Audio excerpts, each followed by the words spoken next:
Like a week ago, I was still the chief data scientist at D.Day. Now I'm an AI partner at Fourkind. And I'm going to go through the D.Day story in brief, and then just a quick look up on what I do now. So Fourkind is 6 weeks from live, so we're quite new. We already have 5 customers and 11 partners. The outlook is quite good, and you're going to understand why the outlook is good when I'm going to show the things that we do.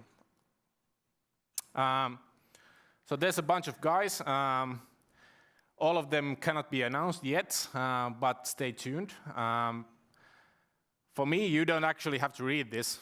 But the point being, I was the chief data scientist at D.Day. Some of you might know the case. We did a lot of good things, and I'm going to go through that case in more detail. And before I start, I would just like to say that, we do things that are quite futuristic in many ways, and the future is indeed here. It's just not evenly distributed yet. So it's going to come to all industries and in a short while. So, in case you don't know it, this is a data warehouse. So you bring in stuff, you do a bunch of analytics. Then there's the Great Wall of China. And behind it is online analytics, which usually means Google Analytics. And then I actually invented this term. There's the Greater Wall of China, where behind is marketing, and they don't usually care about what they actually understand about data. Then you have branding, product development, and customer service in the sort of green area where you don't have data at all. And then there's one guy who says he's doing AI because it's cool. And at last, then there's consultants sort of flying about your data warehouse dump.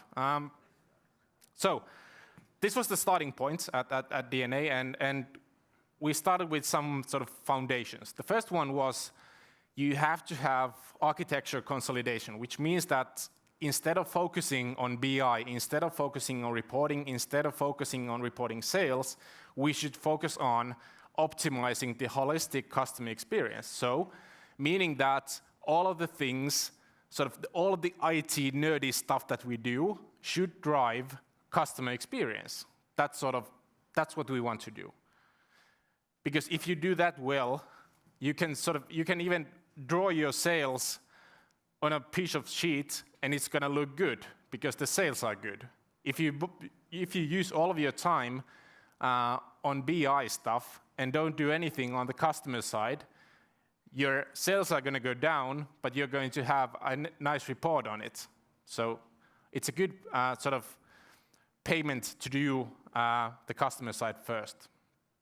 Second, we wanted to consolidate data in one place, because it means that many companies are struggling with sort of reporting or business management saying that, okay, there's this thing going on, and then marketing is, okay, we would like to do something, but I have different figures. It's like, okay, we have 20,000 people doing something, but then marketing says, okay, but in my sort of marketing system, I only see 7,000.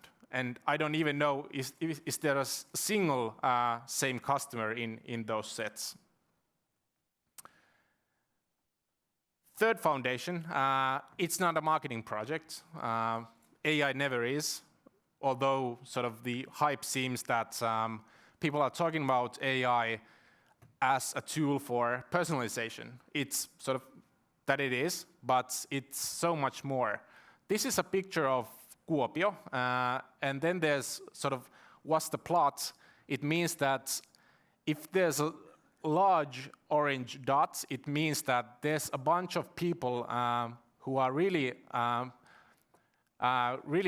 good probable D.Day customers. And if there's a small blue dot, it means that there's probably 0 potential D.Day customers. And this is just to prove that this is in production, and people use this to think where we should put networks, and that's the biggest investment to do in a telco. Then on the right-hand side, you see a graph where there's Apple, Huawei, and Samsung, and then there's basically a plot on how much should we have different Apple devices in stock at any given time. Then D&A gets a lot of unstructured data in the forms of emails and chats and inbound calls and outbound calls. And then there's people talking about D&A as a brand, about D&A products and so forth. And we need to understand what they are talking about. And no single customer can go through all of that sort of feedback, because there's millions and tens of millions of customer feedback coming in. So you need to have some sort of AI in place that can classify, understand, segment, and so forth the feedback that is coming in to the brand. And this is something we did. It's unsupervised machine learning, and I can talk about this later on. And then what it results in is that it says kuuluvuus, toimivuus, which means sort of how well our networks are functioning. So if there's a lot of feedback on how well our networks are functioning, it may mean that there's some sort of problem. But it's really nice that you can actually plot a trend of customer feedback when it has been classified by some sort of AI system. But yeah, we also do personalization, which means that when you go to the site, the pictures, how they are arranged, even the prices are personalized according to your specific behavior. And when you get emails, all of the content is personalized. You don't need any marketing folks doing anything in marketing automation. And the fourth foundation is to have an exceptional team. And there's three sort of things that the D&A team does. There's the unstructured data sort of wizardry, which means that all of the customer feedback, what does it mean, doing chatbots and doing things with natural language. Then there's customer-facing optimization systems, which means personalizing your site, your emails, your SMSs, and your brick and mortars. And then there's the sort of pimp my BI side, which is the thing that I showed on where should we put networks. But this is just to prove a point that AI is not a thing that marketing does. It's the thing that the business should do in all sides of that business. So those are the foundations. We got a few good results. When D&A went public, the thing that was sort of proving the point why D&A's stock should be at some price was the AI asset that we did. Last year, we gained 100,000 subscriptions on a market that's highly competitive. We got 3 times the sales on AI, and the company sees itself as sort of data-driven everything when they do anything related to business. And to prove my last point, this is a graph from our production reporting, and it says that when you do device sales based on sort of business doing recommendations, you get 2.86% sales, and when you let the recommendation system decide what we should market, when and to whom, you get 8.81%, which is a ridiculous amount of sales when you think about that we do emails, SMSs, and personalized e-commerce, and we don't call anyone in this case. So AI is not personalization, it's all things related to your business.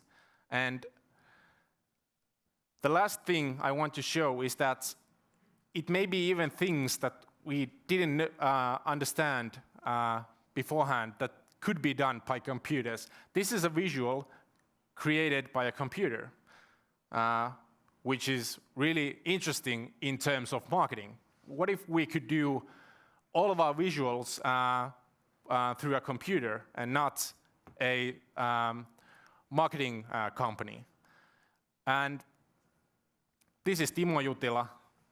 He's really famous in Finland. But if you think about brick and mortars, you could scan people's faces coming in and coming out of the store and see if there's a reaction on a positive side visiting your store. This is actually something we're piloting at the moment. But yeah, summary slide. The customer is where we started off. We got 3 times the sales, and we use less time and resources, and we get better service quality. You can read this later on. I'm not going to go through them right now. So, coming back to the first slide. We do a bunch of things with AI. You shouldn't think about it as a marketing project. The future of AI, of machine learning, is indeed here. It's just not evenly distributed yet, but it's going to come to your industry as well. Thanks.